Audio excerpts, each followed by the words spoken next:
আমি মনে করি এই দূরত্ব হওয়ার জন্য ছাত্রছাত্রীদের দোষ নেই, এটি আমাদের দোষ। এই দায় আমাদের, যারা আমরা দায়িত্ব পালন করতে আমরা ব্যর্থ হয়েছি। এই ব্যর্থতা আমাদের এড়িয়ে যাওয়ার কোনো সুযোগ নেই। আমার যে দায়, আমার যে ব্যর্থতা, সেটার দায় এবং দায়িত্ব আমি নিজের কাঁধে নিয়ে যদি জননেত্রী শেখ হাসিনা যে কোনো শাস্তি অথবা আমাকে যে কোনো সিদ্ধান্ত দেয়, সেটা আমি মাথা পেতে নিয়ে আমি বঙ্গবন্ধুর আদর্শের সৈনিক হিসেবে, জননেত্রী শেখ হাসিনা কর্মী হিসেবে, আওয়ামী লীগের একজন কর্মী হিসেবে আমার তরুণ প্রজন্মের কাছে যদি আমার কোনো ভুল ত্রুটি হয়ে থাকে, আমি করজোরে প্রকাশ্যে আমি ক্ষমা প্রার্থনা করছি। এবং এই ইন্টারনেট ব্যাহত হওয়া, এই সোশ্যাল মিডিয়ার গুজব প্রতিরোধে ব্যর্থ হওয়া, এই সকল কিছু দায় এবং দায়িত্ব, ব্যর্থতা আমি নিজের কাঁধে তুলে নিচ্ছি এবং যে কোনো সিদ্ধান্ত আমি মেনে নেওয়ার জন্য আবারও প্রতিশ্রুতি আমি সকলের সামনে দিচ্ছি।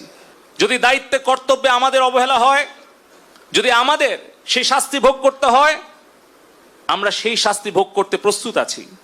যে কোনো সিদ্ধান্ত মাথা পেতে নিতে রাজি আছি। কিন্তু আমাদের কষ্ট হয় যখন আমাদের কোনো ভুল বা আমাদের কোনো ব্যর্থতার কারণে আমাদের প্রাণপ্রিয় নেত্রী জননেত্রী শেখ হাসিনাকে দোষারোপ করা হয়, তার বিরুদ্ধে সমালোচনা এবং ষড়যন্ত্র করা হয়। সে কারণে আমি আবারও বলবো, আমাদের দেশের 5 কোটি ছাত্রছাত্রী ভাই বোনেরা আছে, আমাদের যদি কোনো ভুল হয়, অপরাধ হয়, তাহলে সেই ভুলের শাস্তি বা সংশোধনের সুযোগ আপনারা আমাদেরকে দিবেন।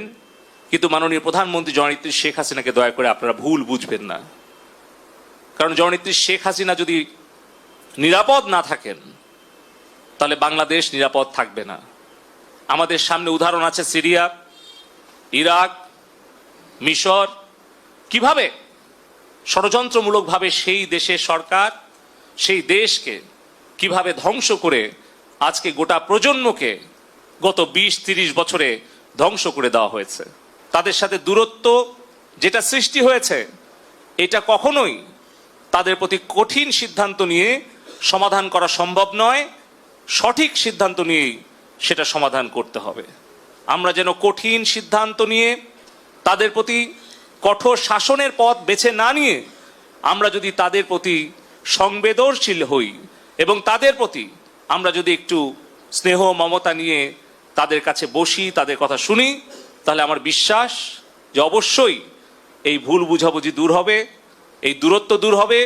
এবং যারা ষড়যন্ত্রকারীরা আমাদের সরকারের সাথে ছাত্রছাত্রী সাধারণ জনগণের একটা দূরত্ব তৈরি করার ষড়যন্ত্র করছে, তারা সেই ষড়যন্ত্রে কখনোই সফল হবে না।